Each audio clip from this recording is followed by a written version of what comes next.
رب اشرح لي صدري ويسر لي امري واحلل عقدة من لساني يفقهوا قولي رب زدنا علما ورزقنا فهما آمین یا رب العالمین. ہم ان شاء اللہ تعالیٰ شوال پہ بات کرتے ہیں کیونکہ یہ اللہ تعالیٰ نے ایک برکت والا مہینہ. دیکھیے ہم صرف رمضان کی کس قدر محبت مانگ رہے ہوتے ہیں اور ہم چاہ رہے ہوتے ہیں اللہ تعالیٰ ہمیں رمضان نصیب کر دے, ہمیں رمضان میں داخل کر. کس قدر ہوتی ہے نا دعائیں. تو یہ دعا ہماری ہر مہینے کے لیے ہونی چاہیے کہ ہر مہینے میں وہ سلامتی, وہ شوق, وہ عبادت, اللہ کی وہ رحمت نوازشیں نہیں چاہیے کیا؟ چاہیے نا. ہاں, اس لیے اس کے لیے پہلا مسنون کام کیا ہوتا ہے کہ آپ کو دیکھتے آپ دعا کریں, آپ کی اس دعا کے اندر سب شامل ہے. وہ جو ہم زبان سے اپنی زبان میں مانگ رہے ہوتے ہیں نا رمضان کے لیے, بیسک وہ سارا نچوڑ تو اسی کے اندر ہے نا. اللہم اہلنا علینا, اللہ تعالیٰ تو نے اس کو ہمارے اوپر طلوع کیا کہ اور اس کو ہمارے اوپر کیسے رکھ, ایمان کے ساتھ, سلامتی کے ساتھ, ٹھیک ہے. اور اے چاند تیرا اور ہمارا رب اللہ ہے, ٹھیک ہے. اور حدیث کے مطابق اس کا وہ پورا مہینہ کیسے ہو جاتا ہے؟ سلامتی سے بھرپور, برکتوں سے بھرپور, ٹھیک ہے. اور بہت سے معاملات جیسے جادو ہے, نظر بد ہے, وہ پھر اس بلاؤں سے بھی بچ جاتا ہے اس پورے مہینے کے لیے. تو جیسے ہم نے رمضان کے لیے دعائیں کی, رمضان کے بعد اپنے ہر مہینے کے لیے دعا کیا کریں. شوال دیکھیں ایسا خوبصورت مہینہ ہے, یہ اپنی 5 خصوصیات کی وجہ سے بہرحال احادیث میں اور اسلام کے اندر مشہور ہے. 5 باتوں کی وجہ سے. اس کے علاوہ جتنی بھی ہو سکتی ہیں وہ مسنون تو نہیں ہوں گی اور اس میں کرنے میں ہم وقت ضائع کریں گے لیکن ہمیں اجر شاید نہ ملے اس طرح اگر مسنون نہ ہو. شوال دیکھیں یہ عربی زبان کا لفظ ہے اور شوال کا معنی ہے بہت بلند, عظیم اور اعلیٰ مقام. اس کا مطلب یہ ہے شوال کا. اور شوال نام زیادہ تر اگر کوئی رکھتا بھی ہے نا تو پاکستان, ملیشیا اور ترکی ادھر جانا جاتا ہے اور زیادہ رکھا جاتا ہے نام بھی. اور یہ نام بھی فیمیل کا نہیں ہے, پاکستان میں یہ فیمیل رکھتی ہیں زیادہ, لیکن ملیشیا اور ترکی میں زیادہ تر یہ نام آدمیوں کا ہے, ان کے لیے استعمال ہوتا ہے نا. جیسے ہمارے تو یہاں پہ لیڈیز کے لیے استعمال ہوتا ہے شوال, ٹھیک ہے. تو اس کی سب سے بڑی خاصیت تو یہ جو اللہ تعالیٰ نے رکھی ہے شوال کی, آپ کو اس کے اندر کیا ملتا ہے؟ سب سے پہلے ہماری خوشی کا ایک دن ملتا ہے جو اللہ تعالیٰ نے مسلمانوں کے نصیب میں کیا ہے. 2 بڑے دن, 2 بڑے تہوار, عید الفطر, عید الاضحیٰ. یہ مسلمانوں کے کتنے بڑے 2 سیلیبریٹ دن ہیں, خوبصورت ہے ڈیز. اور اس میں صرف مسلمان کی اپنی ذات کا فائدہ نہیں ہوتا, اس میں دیکھیں پوری انسانیت کا فائدہ ہوتا ہے. دن بھی اتنا خوبصورت ہے بھی ہمارے لیے اور ہماری ذات کا اجر اللہ بڑھانے کے لیے ہماری ذات سے انسانیت کا فائدہ دیتے ہیں. ہر دن کہیں نہ کہیں جو منایا جا رہا ہے نا دنیا میں, آپ دیکھیے وہ انسان کی اپنی سوسائٹی, خاندان, قبیلہ یا اسی کی ذات کے ارد گرد, بس اس سے زیادہ وہ باہر نہیں نکلے گا. جبکہ اللہ تعالیٰ نے مسلمانوں کو جو خوشی کے 2 دن دیے ہیں, ان کا انسانیت کو فائدہ ہے. کیسے؟ عید الفطر آتی ہے, ہم نے نماز سے پہلے کیا کام کرنا ہے؟ ہم نے فطرانہ دینا ہے نا, فطرانہ دینا ہے. ہمیں فائدہ کیا ہوا فطرانے کا کہ ہم سے وہ جو کمیاں ہوئیں اپنے روزے میں, کچھ لغو بول گئے, کہ ہو سکتا ہے کہیں باتوں میں کوئی گالی منہ سے نکل گئی ہے, کوئی غلط الفاظ نکل گیا, جو بھی روزے کو ہمارے ایک نیچے لیول پہ لے آئی تھی نا چیز, فطرانہ ادا کرتے وہ ہمارے روزے کو ہمارے فرسٹ لیول پہ لے جاتی, یعنی اس نے وہ ساری کمیاں پوری کر دی. ایک تو یہ ہماری ذات کو فائدہ ہوا, پھر ہمارے مال میں سے مال گیا, ٹھیک ہے. اس کو بھی ایک زکوٰۃ کا نام دے دیا گیا, یہ اپنے وقت پر ہے, ٹھیک ہے. یہ بھی مال کی ایک زکوٰۃ کی ایک قسم ہے. کیسی ہے کہ اگر تو ہم نے اس کو وقت پہ نہیں دیا تو زندگی میں جب مرضی دے, وہ فطرانہ نہیں ہے, پھر وہ صدقہ عقیقے کی طرف, تو یہ آپ کو پہلے دینا پڑے گا. اور پسندیدہ کیا کیا اسلام نے ہم سے, اگر ہم بہت پہلے دے دیں گے تو اس کے بعد میں تو کچھ روزے گزریں گے اور پھر اس کی کمیاں کوتاہیاں آخر میں دیں, تاکہ جو کر لیا نا اس سارے کا صفایا ہو, وہ سارے کے لیے یہ کفالت کرے. اس لیے آپ صلی اللہ علیہ وسلم نے اس کو کب پسند کیا دینا؟ نماز سے پہلے, نماز سے پہلے 1 دن پہلے. صحابہ سے جہاں آخری حد ملتی ہے نا, وہ 2 دن پہلے کی بھی مل رہی ہے, کیونکہ جس وقت صحابہ کچھ ہوتے تھے جن کی ڈیوٹیز ہوتی تھیں کہ فطرانہ سارا ان کے پاس جمع ہوگا, انہوں نے آگے پہنچانا ہے جہاں بھی انہوں نے چیزیں دینی ہے صدقات, تو صحابہ کہتے ہیں کہ ہم 2 دن پہلے اس جگہ اپنا فطرانہ پہنچا دیتے ہوتے تھے.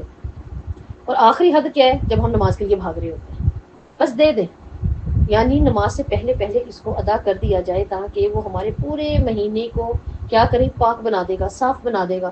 اور اس کا فائدہ ہمیں تو یہ ہوا, انسانیت کو کیا فائدہ ہوا اس اتنے بڑے خوشی کے دن کے اوپر. دیکھیں کوئی گھر ایسا نہیں ہوگا جو سوگ میں بیٹھا ہوگا, کپڑے نہیں ہیں, آج کھانے کو نہیں ہے نا, آج جوتی نہیں ہے. یعنی ہمارے فطرانے سے یہ ہوگا, ہمارے ساتھ ساتھ انسانیت کا فائدہ, ہر گھر میں کھانا بنے گا, نمکین بھی میٹھا بھی, ہر گھر کا ہر مسکین, ہر یتیم کہ ہر محروم طبقہ کیا فائدہ اٹھائے گا؟ اچھے کپڑے پہنے گا, اچھا کھائے گا, ہے نا. وہ بھی معاشرے میں ایک لیول بنا کے بڑی خوشی سے گزریں گے. تو کتنا بڑا فائدہ ہوا. عید الاضحیٰ کا کیا فائدہ ہوا؟ ہمیں فائدہ ہوا, ہمیں تو فائدہ ہوا, ہم نے تو قربانی کر دی. اللہ تعالیٰ نے دوسرا دن دیا نا خوشی کا, اب ہم نے قربانی کر دی. ہمیں فائدہ کیا ہوا ہے؟ جو صحابہ نے پوچھا تھا کتنے پیارے الفاظ ہوتے ہیں. آپ دیکھیں ان لوگوں کے دین سیکھنے کا کس قدر شوق تھا, اور سیکھنے پر پتہ چلتا تھا ان کے سوالوں سے یہ کیا چاہتے ہیں.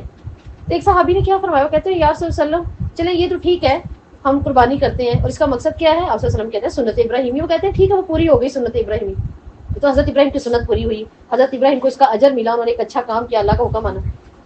ہمارے لیے کیا ہے؟ تو کیا اس میں ہمارے لیے نہیں تھا؟ لیکن ان کا سوال کتنا پیارا ہے. تو ٹھیک ہے وہ تو حضرت ابراہیم کو مل گیا, ہمارے لیے کیا ہے اس میں؟ آپ نے فرمایا ہر بال کے بدلے نیکی, ہر بال کے بدلے نیکی, سینگ کے بدلے نیکی, اس کے کھر کے بدلے نیکی, اس کی مینگن کے بدلے نیکی, اس کے بول بلاس کے ایک ایک چیز کو تمہارے نامہ مال میں رکھ کے وزن بنایا جائے گا, اور وہ نیکی کی صورت میں, برائیوں میں نہیں رکھا جائے گا. یہ چیز بھی اٹھا کے کہاں رکھی جا رہی ہے؟ نیکی میں. ٹھیک ہے, اور تمہارا پلسرا سے گزرنا آسان, اور جنت میں تمہارا جو ہے وہ بہترین استقبال. اب یہ تو فائدہ ہمیں ہوا. اب دیکھیں اس دن کے سیلیبریٹ کرنے سے امت کو کیا فائدہ ہوا. ہر وہ گھر کھانا کھائے گا جو سالوں تک گوشت کا منہ نہ دیکھے. ہر امت کا طبقہ فائدہ اٹھاتا ہے, ہر اور ہر چیز کا ہر کسی کو فائدہ ہوتا ہے. ایک سینگ تک تو اس کا نہیں ضائع ہوتا. کیا سینگ سے گھر کی چیزیں نہیں بنتی؟ کب سے بن جاتے ہیں, ہر چیز بنتی ہے, تیار ہوتی ہے, فریمز تیار ہوتے ہیں. اللہ تعالیٰ نے ہر چیز کو رکھ دیا. اس لیے جو اسلام کو 2 دن دیے ہیں, دیکھیں ان کے فائدے اسلام کے انسانیت کو ہوئے ہیں. اور آپ صلی اللہ علیہ وسلم جب مدینہ میں آئے تھے ہجرت کر کے, تو ظاہر وہاں بہت سے دن سیلیبریٹ ہوتے تھے, خوشی کے بھی, ہر طرح کے. تو اس وقت آپ صلی اللہ علیہ وسلم نے صحابہ کی بہت پیاری تربیت کی اور ان کا ایک ذہن بنایا. کہتے ہیں اللہ تعالیٰ نے اس کے بدلے میں, کہیں تم ان کے مزوں میں نہ پڑ جاؤ, ان کے ساتھ کھانا کھاتے ہو, بھاگتے ہو, پتہ نہیں چلتا کون یہودی ہے کون مسلمان ہے, دوستی بھی تھی. تو اللہ نے ان سے بہترین اور خوبصورت دن تمہیں دیے ہیں, ایک عید الفطر اور ایک عید الاضحیٰ. عید الاضحیٰ اصل میں ہے کیا؟ یوم جزا ہے نا, یوم الانعام. کیا وہ جو اتنی مزدوری کی ہے اللہ تعالیٰ نے اس کا بھی بدل دینا ہے. اور یہ بھی ہمیں معلوم ہے, ہر چیز کا ہم کہتے ہیں میرا یہ بدل ہے, میرا یہ انعام ہے, اللہ نے میری یہ بھی رکھا ہے, یہ بھی. تو یہ اللہ تعالیٰ نے وہ جو اتنی بھوک برداشت کی, راتوں کو کھڑے ہیں, صبح کو سجدوں میں پڑے ہوئے ہیں, دوڑ رہے ہیں, مال لگا رہے ہیں, جان لگا رہے ہیں, اس کے لیے اللہ نے ایک انعام کا دن رکھا تھا. آج کیا کرنا ہے؟ کوئی روزہ نہیں رکھنا, کوئی تم پر پکڑ نہیں ہے. فجر بھی چھوٹ گئی ہے تو کوئی بات نہیں, نماز تو پڑھ لی نا فجر کی, جمعہ آ گیا, جمعہ چھوٹ گیا, تمہاری نماز کی جو ہے وہ عید کی وہ اس کی کفالت کر دے گی. کیا کرنا ہے؟ صرف اور صرف ملنا ہے, ملانا ہے, کھانا ہے, پینا ہے, سیر کو نکلنا ہے. آپ صلی اللہ علیہ وسلم نے کچھ خواتین دیکھی بچوں کے ساتھ آ رہی ہیں اور پہاڑوں کی سائڈ سے سیر کر کے آ رہی ہیں, اور آپ صلی اللہ علیہ وسلم کو اتنا اچھا لگا, آپ صلی اللہ علیہ وسلم نے کھڑے ہو کے کہنا شروع کر دیا مرحبا مرحبا, یعنی مجھے بہت اچھا لگا گھومنا پھرنا.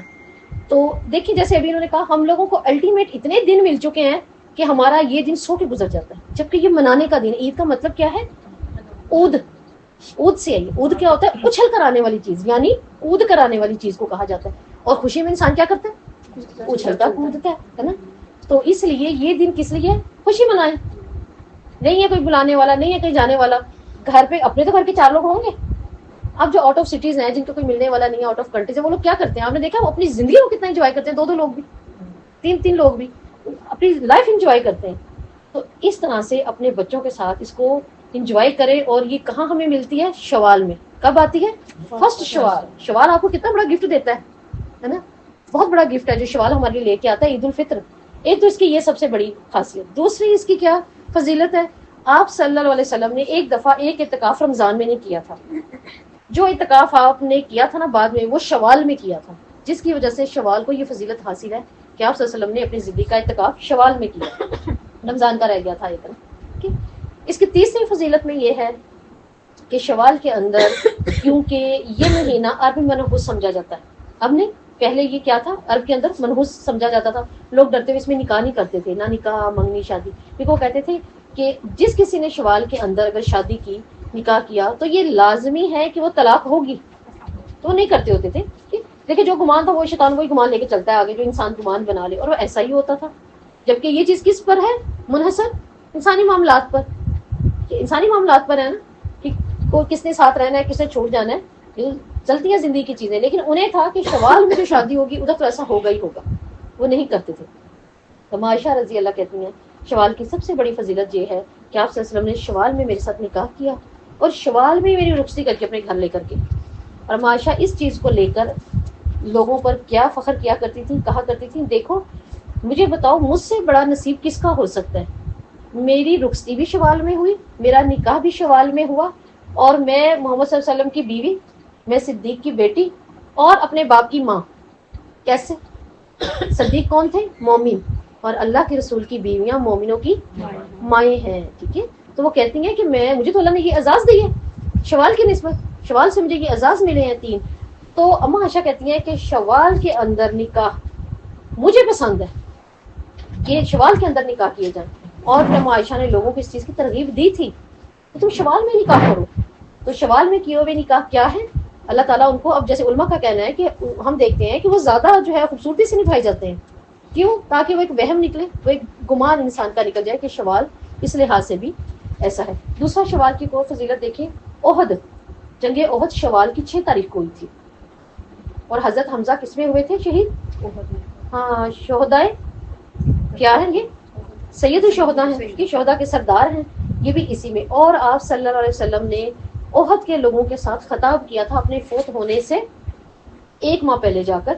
احد جو آج باؤنڈری وال ہے، لوگ دیکھ رہے ہوتے ہیں، اس میدان میں کھڑے ہو کر آپ صلی اللہ علیہ وسلم نے اس طرح سے خطبہ دیا اور بیان کیا کہ صحابہ کہتے ہیں ہمیں لگا کہ یہ خطبہ زندہ مردہ دونوں کے لیے ہے. صرف یہ نہیں کہ انہیں کی یاد میں ان کے پاس آئے ہیں، یہ دونوں کے لیے ہے. اور اس خطبے کے اندر کیا آپ صلی اللہ علیہ وسلم کا جو ایک نتیجہ تھا بات کا سب سے بڑا وہ یہ تھا، مجھے تم پر یہ ڈر نہیں ہے کہ تم بہت کمانے لگ جاؤ گے، بہت بہترین اعمال کرنے لگ جاؤ گے، بہت بڑے بڑے شرک کرنے لگ جاؤ گے. مجھے تم پر جو سب سے زیادہ ڈر ہے وہ یہ ہے کہ تم دنیا جیتنے میں ایک دوسرے سے آگے نکلنے میں بازیاں لینے لگ جاؤ گے. دنیا تم پر کشادہ کر دی جائے گی اور تم ایک دوسرے سے آگے نکلنے کرو گے. جیسے آج دیکھیں اپنے معاشرے میں دیکھتے ہیں، بس ایک ریس ہے، ایک ریس ہے نا، اس سے بہتر میں اس سے بہتر، اس نے وہ لے لیا تو ہم کیوں پیچھے، ہم کیوں، میں کیوں. ہم بھول گئے کہاں رہ گیا ہمارا دین، کہاں ہماری زندگی بازیاں لینے میں آگے گزر گئی. آج دنیا واقعی اس چیز پر آ گئی ہے، ہر کوئی ایک دوسرے پر فخر جتانے میں. خطبے میں تھا کہ تم ایک دوسرے پر فخر جتانے لگو گے، آج کہاں فخر نہیں ہوتا ہے نا. اب دیکھیں میں یہ آج یہ پوسٹ دیکھ رہی تھی، کیا ہے کہ وہ ایک بدو ہے، اس نے اپنے اونٹ کے بھی سارے دانت سونے کے لگوائے ہیں اور خود اپنے بھی، اور اس نے دکھائے، اس نے کہا یس مانو میری بات کو، گھر ہے نہیں رہنے کو. ٹھیک ہے، اسے دانت اپنے بھی اور اونٹ کے بھی، اونٹ سامنے بھی دانت نکالے ہوئے اپنے، وہ بھی دکھا رہا ہے. یہ کیا دنیا کے فخر ہے نا، فخر ہی ہے نا، جتانے کے لیے آگے نکل گئے تو دکھاوے کے لیے. تو اللہ تعالیٰ نے جب کہ عہد ساری کس بات پر تھی؟ دین کو بچانے کے لیے، توحید کو بچانے کے لیے عہد کی گئی. عہد کس لیے تھی؟ صرف اسی لیے کہ انسان اپنا دین بچا لے. دنیا تو وہ ہے جو اللہ کہتے ہیں میرے نزدیک تو پر کے برابر بھی نہیں. اگر تم کہہ رہے ہو کہ میں اتنا کچھ کر کے آؤں گا تو اللہ خوش ہو جائیں گے، تو مچھر کا پر کیا ہے؟ کوئی رکھنا نہیں پسند کرتا، کوئی لینا نہیں پسند کرتا، کوئی اس کی ریسرچ کو نہیں پسند کرے گا. میں پھر ٹائم ویسٹ کروں، مرے ہوئے اتنے میں گھر ہی سنبھال لوں، دیکھ لوں؟ نہیں، اللہ کے نزدیک تو وہ بھی نہیں. تو ہم یہ اتنا کچھ اگر کر کے جائیں گے تو دیکھیں اللہ کے نزدیک تو کچھ نہیں ہے نا. اللہ تعالیٰ خود کہہ رہے ہیں سورہ اعلیٰ کے اندر کہ تمہاری دنیا سے میں تمہیں بتاؤں آخرت میری نظر میں زیادہ بہتر. اللہ کی بھی نظر کس چیز پر ہے؟ آخرت والوں پر. تو یہ تھی وہ فضیلتیں چند جو شوال کی ہیں. ٹھیک ہے، اور اس کی مین فضیلت کیا ہے بڑی؟ اس کے روزے. شوال کے روزے 6 آپ صلی اللہ علیہ وسلم نے فرمایا جس نے رمضان کے 30 روزے رکھ لیے اور ساتھ میں شوال کے 6 روزے رکھ لیے، کتنے بن گئے؟ 36. اور پھر قرآن سے علماء نے حدیث لی، آپ صلی اللہ علیہ وسلم سے یہ حدیث لے کر قرآن سے اس کی دلیل دی کہ قرآن کہتا ہے ایک نیکی لاؤ گے تو 10. قرآن کہتا ہے ایک نیکی کا بدلہ 10 گنا. تو وہ جو آپ نے 30 نیکیاں کی تھی، روزہ رکھا ہے نا، وہ آپ کی کتنی نیکیاں تھی؟ 30. آپ نے 6 روزے رکھے، 36. اب آپ اپنی 36 کو، اپنے ان 36 نیکیوں کو 10 کے ساتھ ملٹیپلائی کریں. قمری مہینہ 360 کا ہے، تو کتنے آپ نے روزے رکھ لیے؟ 360. ٹھیک ہے، تو اس کی فضیلت شوال کی یہ ہے کہ آپ 6 روزے رکھتے ہیں اپنے، رمضان کے 30 آپ کے ساتھ ہیں. آپ اچھا وہ 30 بھی کس طرح آپ کے وہ ساتھ ہیں؟ اگر کسی کے چھوٹ گئے تو پہلے وہ اپنے یہ پورے کر لے، اس کے وہ 30 ہو گئے، پھر اس کے ساتھ ہی کیونکہ ایک بنی ہوتی ہے روٹین، ساتھ ہی پھر اینڈ پہ آ کر تھوڑا اپنے دیں، اس طرح پھر آپ کے 60 دن کے روزے بن جائیں گے، 36 دن کے روزے بن جائیں تو آپ مزید پریشان ہو. لیکن اللہ تعالیٰ ہمیں تھوڑا سا بیچ میں ترو دم کر دیتے ہیں، ترو تازہ کر دیتے ہیں خواتین کے کچھ دن جو نہیں روزہ رکھنے کی، وہ کھا کے اپنی کچھ انرجی دوبارہ کر لیتی ہیں. تو یہ 36 آپ کے بن گئے 360، 10 کے ساتھ ملٹیپلائی کیا، جو قرآن کہہ رہا ہے ایک نیکی کا بدلہ 10 گنا. ہم نے 36 کو 10 کے ساتھ ملٹیپلائی کیا 360. قمری ہمارے پاس کتنے دن ہیں ایک سال کے؟ اسلام نے جو دن ہے 360. تو یہ ہمارا کتنا ہو گیا؟ ہماری نیکی روزے کتنے ہو گئے؟ پورے سال کے روزے ہو گئے. ٹھیک ہے، آپ کے یہ ایک حدیث میں آتا ہے ان کا اجر ہے دہر کے مطابق. دہر کس کو کہا جاتا ہے؟ زمانے کو. تو وہ حدیث سپورٹ کر رہی ہے اس بات کو کہ جس نے یہ 6 روزے رکھ لیے اپنے 30 روزوں کے ساتھ، گویا اس نے پورا زمانہ، میرا آپ کا زمانہ کب تک ہے؟ جب تک ہمیں موت نہیں آئے گی. موت آئی زمانہ ختم، وہ جو پیچھے تھا وہ ہمارا زمانہ تھا. تو پھر جس نے یہ 6 روزے رکھ لیے ساتھ میں، اس نے کیا کیے؟ اس نے زندگی بھر یعنی زمانے کے روزے رکھ لیے، اس کو یہ اجر ملے گا. تو دیکھیں یہ فضیلت کس قدر بڑی ہے، اور یہ شوال کے ساتھ جڑی ہوئی ہے، شوال کے علاوہ یہ کسی کے ساتھ نہیں جڑی ہوئی. تو یہ وہ فضیلتیں تھیں جو اس کے ساتھ جڑی ہوئی ہیں. اور ہم نے جس طرح رمضان میں داخل ہوتے ہوئے جو شوق رکھا تھا نا، جو جذبہ رکھا تھا، کیوں رکھا ہوا تھا؟ ہم کیا کہتے ہیں رمضان کے خطبے میں، سلیمان فارسی کے خطبے میں کیا بات آتی ہے؟ جنت کے دروازے کھول دیے جاتے ہیں، جہنم کے سارے دروازے بند کر دیے جاتے ہیں. اور حدیث کے الفاظ ہیں ایک بھی دروازہ بند نہیں ہوتا، آٹھوں کے آٹھوں دروازے کھل جاتے ہیں جنت کے، ایک بھی دروازہ بند نہیں ہوتا. اور یہ یکم رمضان سے فرسٹ شوال، ٹھیک ہے، آخری روزے تک یہ کیا ہوتا ہے؟ آٹھوں دروازے کھلے ہوئے ہیں. اور جہنم کے سارے دروازے بند کر دیے جاتے ہیں، ایک بھی دروازہ کھلا نہیں رہتا. ابھی جو 8 دروازے کھلے تھے یہ اچانک ہم نے بند کر دیے اپنے اوپر. کیوں کر دیے؟ کیا رمضان میں ایسا تھا ہم بار بار وضو کر رہے تھے، بار بار کر رہے تھے نا، ہر وقت ہم وضو میں رہنا چاہتے تھے. اور حدیث کے الفاظ ہیں جس نے وضو کیا، شہادہ دے دی، اور اس کے بعد اس کے لیے کیا ہو جاتا ہے؟ جنت کے 8 دروازے کھل جاتے ہیں. جب تک کہ وہ وضو میں، اس کے 8 دروازے کھلے ہوئے ہیں، اور وہ اجر لکھ دیا جاتا ہے. ایسے نہیں کہ اس کا وضو ٹوٹا اور دروازے بند ہو گئے، اب اجر کہاں گیا؟ نہیں، اجر تو ثابت ہو گیا، ٹھیک ہے، چاہے وہ وضو ٹوٹ گیا، اجر ثابت ہو گیا اس کا. اب کیا ہے کہ ہم نے وہ دروازے اچانک اپنا وضو کم کر دیا، حالانکہ اس وقت تو دروازے کھلے ہی رہتے تھے. اب جب ہمیں بار بار خود دروازے کھولنے ہیں تو ہم نے دروازے بند کرنا شروع کر دیے. اب تو آپ کو خود کھولنے ہیں، بار بار وضو کر کے کھولنے ہیں، ٹھیک. اور وہ 8 دروازے کیسے دروازے تھے؟ ان کی سب سے بڑی آپ دیکھیں ان دروازوں کی فضیلت اور خوبصورتی وہ کیا ہے. ہمیں چاہیے کہ اب شوال میں ان دروازوں کو اپنے اوپر بند نہ ہونے دیں. جنت کے 8 دروازے ہیں، مختلف دروازے ہیں نا. باب الولد، والدین کا دروازہ، باپ جس کو دروازہ کہا گیا، ٹھیک ہے. باب الجہاد ہے، جس نے جیسے بھی جہاد کیا. اور ایسا بھی نہیں ہے کہ وہ دروازے کیسے ہیں، وہ دروازے اس طرح کے بس اندر گھس گئے تو گھس گئے، ایسا نہیں. ان کے اندر جنتیں ہیں. ایک جنت نہیں گھسے چلو ٹھیک ہے، ہم سوسائٹی کے گیٹ سے اندر گئے، آگے تو سوسائٹی کھڑی ہوئی ہے، اس کے سامنے اور درجے ہیں، اس کی جنتیں ہیں. ہر کسی کا کیسے درجہ ہے؟ باب الجہاد میں کون جائے گا؟ جس نے گردن کٹوائی ہے، جس نے قلم سے کیا ہے جہاد، جس نے علم سیکھنے کا جہاد کیا ہے، علم سکھانے کا جہاد کیا ہے، ٹھیک ہے، جسے قلم سے کر لیا، اور جسے نفس کے ساتھ کر لیا ہے. ہر وہ جہاد جو جہاد کے زمرے میں ہے وہ سب کے سب جنتی اسی میں جائیں گے، اور وہ اندر جاتے جاتے اپنے درجے پاتے رہیں گے. ہر دروازہ کیا ہے؟ مختلف ہے. اب ان 8 دروازوں میں سے ہم صرف اس دروازے کی میں آپ کو بتاؤں گی بات جو اینڈ کا جنتی ہے نا، ٹھیک ہے.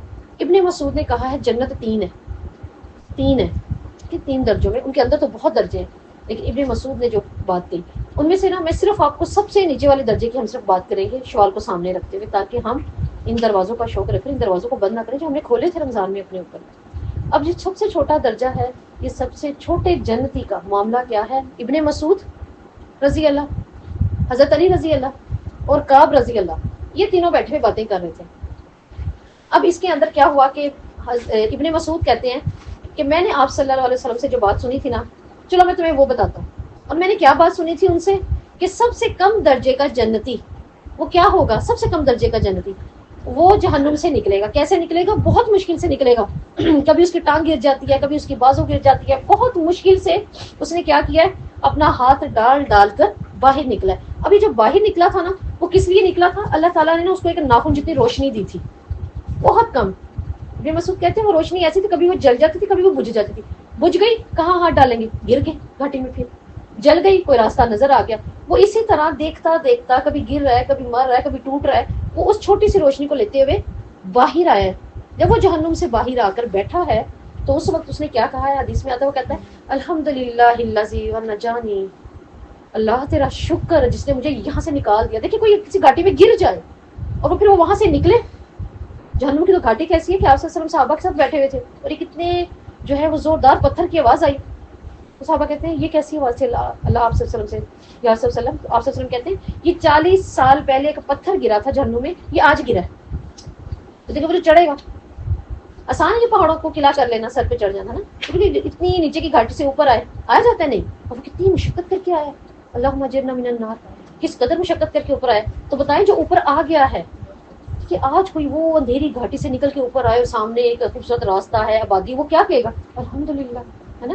تو اس نے دیکھ لی اپنی آنکھوں سے، اس نے وہ اذیت، اس نے وہ دکھ، وہ چیخیں، وہ دھویں دیکھ کر آیا ہے. اور یہ کیا کہہ رہا ہے؟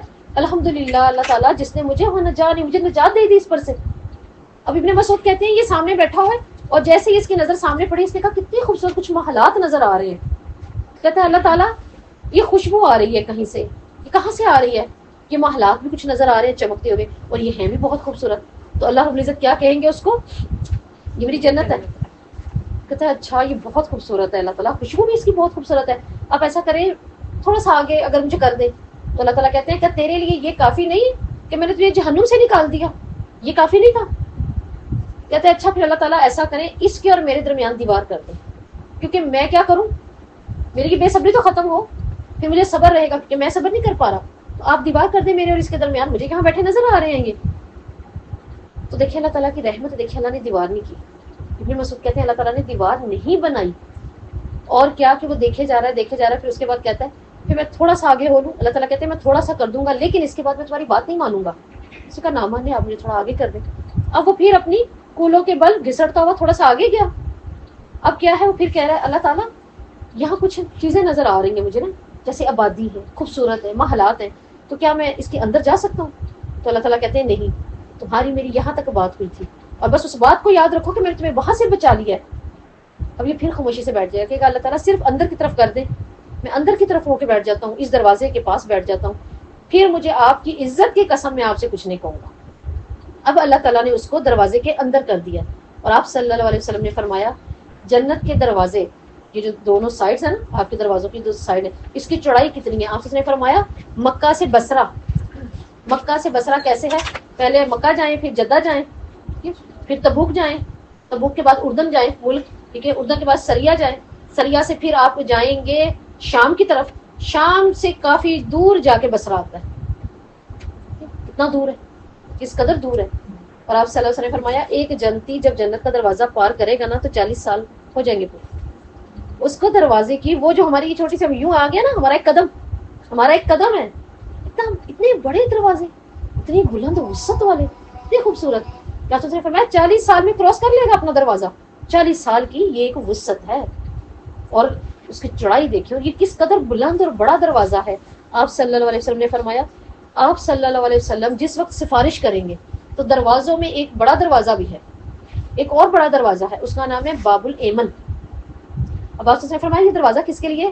جس وقت آپ صلی اللہ علیہ وسلم سفارش کریں گے, اور پھر آپ صلی اللہ علیہ وسلم کو کہا جائے گا اچھا آپ ایسا کریں, یہ باب الایمن ہے, یہ میں نے کھول دیا ہے, آپ 70,000 اپنے امتی لے کے چلے جائیں, ان کا کوئی حساب نہیں ہوگا.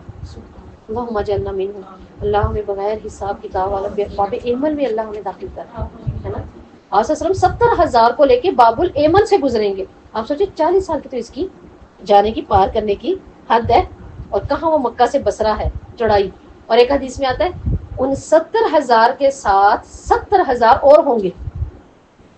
یہ جو تیسری لائن جا رہی ہے نا, دوسری 70,000, حدیث میں آتا ہے ان کے ساتھ جنہوں نے ہاتھ پکڑا ہے وہ 70,000 اور ہیں نا. اللہم اجعلنا منہم, اللہ ہمیں ان میں شامل کر دے.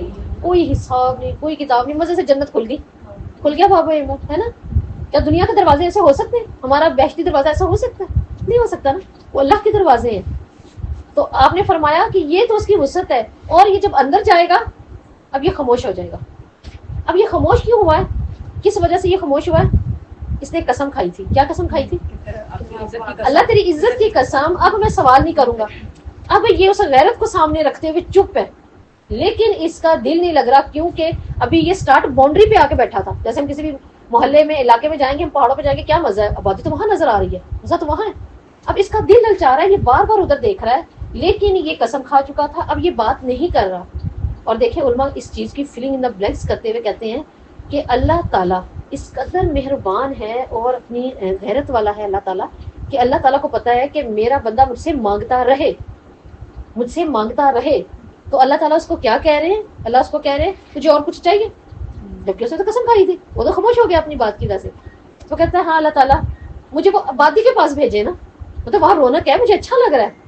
تو اللہ تعالیٰ کہیں گے ٹھیک ہے, پھر اس کے بعد نہیں میں نے کچھ دینا, اس کے بعد بات نہ ہو. دیکھیں اللہ تعالیٰ کتنا چاہتے ہیں کہ میرے بندے مجھ سے مانگتے رہیں, کتنا پسند ہے اللہ کو. تو یہ جو ہم نے مانگنا کم کیا نا رمضان میں, ذرا اس کو نا بڑھائیں. جو ہم نے دعاؤں میں کمی کی ہے نا, اس کو بڑھائیں. ابھی ہم ایک دروازے کی اور سب سے آخری جنتی کی بات کر رہے ہیں, جو سب سے ادنا جنتی ہے. ابن مسعود کی اتنی پیاری یہ حدیث ہے. اب کیا, اب یہ جیسے ہی انٹر ہوگا, اب اس کو انٹر کر دیا ہے, اب یہ جیسے ہی اپنے محل کے پاس جائے گا, کیونکہ یہ سب سے ادنا ہے, اور جب یہ گیا ہے اس نے کیا دیکھا ہے؟ ابن مسعود کہتے ہیں اس نے ایک موتی کا محل دیکھا. ایک موتی کا محل ہے, اور یہ محل کس طرح ہے؟ صرف موتی تراشا ہوا. جب اس نے اس محل کو دیکھا تو فوری اس محل کے سامنے جھک گیا, سجدے کرنے لگ گیا. اللہ تعالیٰ پوچھیں گے کیوں سجدہ کیا, جھکے کیوں ہو؟ کہ اللہ تعالیٰ میں اس لیے جھکا ہوں, میں نے سجدہ کیا ہے, مطلب یہ بڑا خوبصورت محل ہے, یہ جس کی ملکیت میں ہوگا, جب ظاہر میں سامنے جب وہ آئے گا میرے, تو بڑی اس کی شان ہے اس بندے کی, پھر تو جس کا یہ محل ہے, تو میں نے پہلے سے ہی کر لیا ہے, جھک گیا ہوں, یہ تو بڑی خوبصورت ملکیت ہے جس کی بھی ہے. تو اللہ تعالیٰ کہیں گے نہیں, ٹھیک ہے, اس کی ملکیت کس کی ہے؟ انما منازل و منازک, یہ تیری منزل ہے, اس کا مالک تو ہے. اللہ تعالیٰ میں اس کا مالک. اب جیسے ہی وہ تھوڑا سا اور قریب ہوا, ابن مسعود کہتے ہیں اندر سے ایک خوبصورت آدمی آیا, اور وہ اس قدر نور سے بھرا ہوا ہے, اس کے جسم سے اتنا نور نکل رہا ہے. اب یہ اس کو دیکھ کے اس کے سامنے جھک گیا. اللہ تعالیٰ کہتے ہیں تم کیوں جھکے؟ کہ اللہ تعالیٰ میں اس کے سامنے جھکا ہوں, یہ یہاں کا کوئی مالک ہے, یہ کوئی بہت شان و شوکت والی ہستی ہے, تو میں اس کے سامنے جھک گیا ہوں فوراً. ایسا تو بیچارہ آیا ہے نا, اب اس کو وہ چیز یاد ہے, تو ایک ایک چیز کی اہمیت پتہ ہے. تو اللہ تعالیٰ کہتے ہیں اچھا تو اس لیے جھکا ہے. تو وہ کیا کہتا ہے آگے سے؟ وہ کہتا ہے آپ ایسے نہیں کریں, میں آپ کا خادم ہوں, میں فرشتہ ہوں, اور میں آپ کے اس محل کا خادم ہوں. اللہ نے آپ کے محل کے اندر میرے جیسے ہزاروں خادم رکھے, میں ان کا ہیڈ ہوں, آپ آئیں میں آپ کو لے کے چلوں گا. ابن مسعود کہتے ہیں یہ آگے ہے اور یہ آدمی اس کے پیچھے پیچھے ہے, اور پھر اس نے ایک دروازہ کھولا ہے. ٹھیک ہے, جب اس نے وہ دروازہ کھولا ہے تو یہ اندر کیا دیکھتا ہے؟ اندر مختلف ڈپارٹمنٹس ہیں رہائش کے, مختلف جنتیں, اس کے اس محل کے اندر بھی مختلف جنتیں ہیں اور مختلف اندر ڈپارٹمنٹس ہیں, اور وہ سارے ڈپارٹمنٹ بھی کیسے ہیں؟ وہ بھی سارے تراشے ہوئے موتی کے, ہیرا کیسا تراشا ہوا خوبصورت اسٹائل بنا ہوتا ہے جولری پہ, کیسے جولری لگتی ہے ہمیں. تو سوچے وہ کس قدر خوبصورت ہوگا اندر سے. جب اس نے وہ روشنیاں, وہ محلات دیکھے, تو کہتے ہیں یہ سب میرے ہیں. تو وہ کہتا ہے ہاں جی, اور آپ کے ہر محل کے اندر, یہ جو اندر آپ کے 70 محل ہیں وہ ڈپارٹمنٹس, اس کے اندر بھی کیا ہے؟ 70 رہائش گاہیں, 70 موتیوں کی رہائش گاہیں, اور 70 موتیوں کی رہائش گاہ کے اندر یہ روشنی والا انسان, نور والا, کیا بتا رہا ہے یہ فرشتہ جو خادموں کا ہیڈ ہے؟ یہ کہہ رہا ہے کہ میں کیا ہوں؟ انا خادم جنتک, میں آپ کی جنت کا خادم ہوں, میں آپ کا نوکر ہوں, اور ہر ڈپارٹمنٹ میں, ہر محل میں اللہ نے 10,000 میرے جیسے آپ کے خادم رکھے ہیں. اب جیسے یہ تھوڑا سا آگے جائے گا کیا ہوگا؟ اب کچھ چھوٹے چھوٹے بچے آئیں گے بھاگ کر. اب وہ بچے کون سے ہیں؟ ننھے. آپ نے دیکھے علماء کہتے ہیں کہ جب کسی کا ہم نے استقبال کروانا ہوتا تھا, ہمارے کالجز میں اسکول میں ہوتا تھا, پہلے ہم لوگ کھڑے ہوتے تھے پھول لے کے, بچوں کو پیارا سا تیار کر کے کھڑا کر دیا کرتے تھے. تو کیوں کھڑا کر دیتے تھے؟ بچے جب گلے لگتے ہیں نا, تو دیکھیں آج ہماری سائنس بھی پروف کر رہی ہے, ویسے بھی جب چھوٹا بچہ کوئی ہمارا, جیسے ماں باپ کو کوئی چھوٹا بچہ ہوتا ہے, ٹھیک ہے, وہ کہتے ہیں یہ آخری والا بچہ ہے ہمارا, اب اس کو زیادہ گلے لگاتے ہیں اور اس کو ملتے ہیں, اور وہ چیز کیا ہوتی ہے, اس سے غم کم ہوتا ہے. اب یہ کیوں ہے؟ موتیوں کی طرح خوبصورت بکھرے ہوئے, چھوٹے چھوٹے اتنے زیادہ بھاگ کر آئے نور کے بھرے ہوئے, اس کو گلے لگانے کے لیے. اس کی تھکاوٹ دور ہوگی اور اس کو بہت اچھا لگے گا. دیکھیں آج ہمارے پروٹوکول میں بچے کھڑے کیے ہوئے ہیں, یہ اور بات ہے, ہم نے تو ذرا ایک گناہ کی طرف نکل گیا نا, ہم نے تو نام محرموں کے سامنے بچیوں کو پھول دے کے کھڑے کر دیتے ہیں. لیکن کیا ہے کہ جب اور ہم جگہوں پر دیکھیں, جب بچہ استقبال کر رہا ہوتا ہے یا گھروں کے باہر, تو کتنا خوبصورت لگتا ہے. یہ بچے بھی اللہ نے اس کے پروٹوکول میں رکھے ہیں, 70,000 چھوٹے چھوٹے نورانی خوبصورت, اس کے پروٹوکول کیا کہ وہ اس کو گلے لگیں گے اور وہ اچھے طریقے سے آگے جائے گا. اب جیسے ہی آگے گیا, وہ بچے آئے, اس کے گلے لگے, اس کو اچھے طریقے سے ملے ہیں. اب وہ بھاگتے ہوئے اندر گئے ہیں. ابن مسعود کہتے ہیں وہ بھاگتے ہوئے اندر گئے ہیں, اندر اس کی حور بیٹھی ہوئی ہے, ہر محل کی, ہر رہائش کی ایک الگ حور. اور ابن مسعود کہتے ہیں یہ جو حور جس کے پاس یہ سب بھاگ کر گئے ہیں نا, یہ تمام حوروں میں سب سے ادنا, یعنی ادنا تو کوئی حور نہیں ہے, یعنی ان میں سب سے کم. ٹھیک ہے, اور یہ کیسی ہے کہ یہ اپنے تخت کے اوپر بیٹھی ہوئی ہے اور اس کا انتظار کر رہی تھی, سالوں سے انتظار کر رہی ہے. یہ سب سے آخری درجے کا جنتی ہے نا. تو پھر دوست والے کا کیا حال ہو؟ اللہ اکبر کبیرہ, اللہم انا نسألک الجنۃ الفردوس, ہے نا. اب یہ بیٹھی انتظار کر رہی ہے, سجی ہوئی خوبصورت. انہوں نے جا کر اسے بتایا ہے آپ کا شہزادہ آ چکا ہے, جس کا آپ انتظار کر رہی تھی. اب یہ اپنے تخت سے اٹھے گی اور یہ محل کے سینٹر میں آئے گی, اس کے پاس دروازے پہ آئے گی, اس کے پاس. اور آپ نے فرمایا اس نے 70,000 لباس پہنے ہوئے ہیں, اور ہر لباس کے باوجود اس کے جسم کی خوبصورتی نظر آ رہی ہے. اور جب یہ اس کی طرف دیکھے گا تو اس کو کیا نظر آئے گا؟ اور اس نے فرمایا اس کو اس کے کپڑوں کے اندر جو اس کا خوبصورت جسم ہے, اس کے اندر, دل کے اندر اس کو وہ محبت نظر آ رہی ہے. کیسے نظر آ رہی ہے؟ جیسے ہم آئینے میں اپنی شکل دیکھتے ہیں. سبحان اللہ, وہ محبت بھی اندر اس کو نظر آئی ہے, یعنی وہ محبت مودت وہ اس کے دل کے اندر نظر آئی ہے. آج ہم سوچیں گے کیسے؟ اللہ تعالیٰ کہتے ہیں وہ جنت تو ایسی ہے, نہ کچھ بیان کر سکتا ہے, نہ کسی آنکھ نے دیکھی نہ سنی. یہ تو وہ ہے جو ہم اپنے آپ سے ہمیں بشارتیں دی اور ان مشاہدوں پہ ہم نے کر لی. کیسے نا بیچارے مرد خوش ہوں, دیکھیں یہاں تک کہ اور کے کمال ہو گیا بھائی, ہے نا. اللہ ہمیں ان کی سردار بنائے, سردار کی دیکھیں کیا اہمیت ہوگی, ہے نا. کہ یہ آ رہی ہے, اس نے 70,000 جو ہے وہ لباس پہنے ہوئے ہیں, اور لباس کے اندر اس کی خوبصورتی نظر آ رہی ہے, جسم کی, اتنا خوبصورت جسم ہوگا. اور اس کے اندر پھر اس کا دل، اس کے دل کے اندر اس کو اس کی محبت بھی نظر آئی ہے. آج ہمیں دوسروں کو بتانا پڑتا ہے ہمیں تم سے محبت ہے نا، ہمیں دلیل دینی پڑتی ہے، ہمیں دعائیں وظیفے کرنے پڑتے ہیں، لیکن اللہ تعالیٰ جنتی کو اس کی محبت دکھا رہے ہیں. اور آپ نے فرمایا کیا ہے کہ جب وہ اس کی طرف دیکھے گا اور اس کو دیکھنے کے بعد جب اس کے دل میں اس نے محبت بھی دیکھ لی، اس کی خوبصورتی، اور اس نے کہا کہ میں آپ کا انتظار کر رہی تھی، اور ایک پل کے لیے وہ اپنی جنت کی طرف دیکھے گا. ہوتا ہے نا انسان، کیا ہم اپنا بیگ رکھتے ہیں، دور سے آئے ہیں، جس کو ملنا تھا ملنے کے بعد ہم ایک دفعہ یوں بھی دیکھتے ہیں. اس نے اپنی پوری رہائش کی طرف نظر پھیری ہے، اور سیکنڈ میں اس نے اس کی طرف نظر پھیری ہے، وہ 70 گنا خوبصورت ہو چکی ہے اس ایک پل کے اندر. رسول نے فرمایا یہ اس کو کیا کہہ رہا ہے، اللہ کی قسم کھا کر کہتا ہوں تم پہلے سے بھی زیادہ حسین ہو. اور اس کے ایک نظر پھیرنے سے، اس کی طرف دیکھنے میں، وہ اللہ کی قسم کھا کے کہہ رہی ہے، وہاں تو جھوٹ نہیں ہے نا، وہاں بغض نہیں ہے، وہاں دکھاوا نہیں. وہ کیا کہہ رہی ہے، اللہ کی قسم تم پہلے سے بھی زیادہ حسین ہو چکی. 70 مردوں کی خوبصورتی بڑھتی جا رہی ہے، 70 مردوں کی، کس قدر خوبصورتی ہے نا. یہ جا کے ملا ہے. اب اس کے بعد یہ جنت اس کی ہے. اب اس سے اوپر تھوڑا سا ایک درجہ اور اوپر ہے، اور وہ ایک درجہ اور اوپر کس کا ہے، ایک اور دروازہ. ٹھیک ہے، اس دروازے سے اوپر والا درجہ کس کا ہے، یہ سب سے کم والے اس کا ہے. اس کا درجہ کیا ہے، علیین، مقام علیین. یہ درجہ، یہ جنت کن کی ہے، جن کے نام اعمال علیین میں رکھے گئے ہیں. اور یہ علیین والوں کی خوبصورتی دیکھیں، ان کا بھی سب سے ادنا گھوم رہا ہے، اگر پھر رہا ہے تو کس طرح پھر رہا ہے. آپ نے فرمایا جب وہ اپنے محل سے باہر سیر کے لیے نکلے گا تو اس کے جسم کے اندر سے اس قدر نور اور روشنی نکلے گی کہ باقی تمام جنتیوں کے محلوں کے اندر وہ روشنی چلی جائے گی. جیسے سورج نکلتا ہے، روشنی ہر چیز پہ پہنچتی ہے، ہر چیز کو ملتی ہے. اسی طرح آپ سمجھیں کہ اس سے اوپر والے درجے والا انسان جب اپنے محل سے سیر کے لیے نکل رہا ہے اور اس کے اندر اس قدر روشنی اور نور ہے جو کہ نکل رہا ہے، تو اس کے لیے کیا ہو رہا ہے، باقی سب کے محل کو روشن کر رہا ہے. تو اس کا مطلب اس درجے کا جنتی کیا ہے، وہ تو پھر سورج ہی ہوا نا نور کا، کہ جب وہ اپنے گھر سے، اور حدیث میں آتا ہے جب وہ اپنے محل سے باہر نکلے گا ٹہلنے کے لیے، اور اس کی روشنی دوسروں کے خیموں تک پہنچ جائے گی، دوسروں کے محلات تک پہنچ جائے گی، اور وہ ان کو چمکدار کر دے گا، اور یہ آپس میں کیا باتیں کریں گے، آج فلاں فلاں اپنے محل سے باہر سیر کے لیے آیا. اس قدر روشنی، اس قدر نور پھیلیں گے. تو اللہ تعالیٰ سے دیکھیں ہمیں واقعی ہی جنت پھر دوست مانگیں گے. یہ وہ جو سب سے چھوٹے ادنے کی ہے، ادنا درجہ. آج جیسے ہم دیکھتے ہیں نا اوپر تارے بھی، سورج بھی، تو ایسے ایک درجہ دوسرے درجے کے اعمال کی وجہ سے اس کو دیکھ رہا ہے. ٹھیک ہے، تو کوشش آپ نے یہ کرنی ہے کہ اپنے لیے جنت کے دروازوں کو بند نہ ہونے دیں. یہ تو وہ ہے، اللہ تعالیٰ ہمیں بچائے اس جہنم سے کہ نہ جلنے کی ضرورت پڑے اور نہ بعد میں سفارش کروا کے آنے کی پڑے، بغیر حساب کتاب کے بس چلے جائیں. اللہ یہ اپنی بس رحمت کر دے، یہ اللہ ہی کر سکتا ہے، اور ہم امیدوار ہیں کہ اللہ ایسا کر دے کہ نہ ہمارا حساب ہے اس کا بھی، اور نہ ہم نے دینا ہے، نہ ہم دے سکتے. تو اس کے لیے کیا کریں، دروازوں کی حفاظت کریں. اور عبادہ، سعد بن عبادہ رضی اللہ اپنے بیٹے کو لے کر آئے اور کیا کہتے ہیں، یا صلی اللہ علیہ وسلم یہ آپ کی خدمت کیا کرے گا، یہ آپ کی خدمت میں رہے گا. اور یہ کہتے ہیں سعد رضی اللہ کہ میں آپ صلی اللہ علیہ وسلم کی خدمت میں حاضر تھا، کام کر رہا تھا. آپ صلی اللہ علیہ وسلم کہتے ہیں میرے پاس آؤ، میں تمہیں جنت کے ایک دروازے کا نام بتاتا ہوں، لا حول ولا قوت الا باللہ. یہ جنت کے دروازے کا نام ہے. اگر اس دروازے کا نام لینے سے بیماریاں دور ہوتی ہیں، اور کس قدر فوائد دروازے کا نام لینے سے، تو پھر اس میں گزرنا، اس کے اندر جانا، وہاں کے محلات نا، اور ایسے محلات کے آپ صلی اللہ علیہ وسلم نے ایک حدیث کے مطابق کیا کہا. ابھی یہ سب سے کم درجے والے کے اوپر والوں کا، وہ بھی اللہ نے چاہا تو انشاءاللہ اس پر بھی بات کریں گے. آپ یہ دیکھیں کہ آپ نے فرمایا کہ اس کے گیٹ، اس کے دروازے کیسے ہیں، اس کے خیمے کے اندر سے ریڈ، باہر سے گرین. کیونکہ آپ سب دیکھ کر آئے تھے نا، یہ تھے نا میرا، آپ کی جنت بھی دیکھی دوزخ بھی. تو آپ نے کہا کہ جنتیوں کے خیموں کے جو دروازے ہیں ان کے محلات کے، وہ اندر کی طرف سے ریڈ ہیں، باہر کی طرف سے گرین ہے. اب اگر ہم اپنا ہی سوچیں تو پتہ نہیں کیسا ہے، لیکن اگر ہم اللہ کا سوچیں، آپ نے دیکھا لؤلؤ المرجان کے رنگ ہے نا، ان موتیوں کے رنگ کس قدر خوبصورت ہوتے ہیں. کہ جس وقت ہم خوبصورت ایک انار کے دانے کا رنگ دیکھتے ہیں، ہاتھ پہ اس دانے کو رکھتے ہیں، اس کی خوبصورتی دیکھیے. وہ جو جنت کا ریڈ کلر ہے وہ کیسا ہوگا.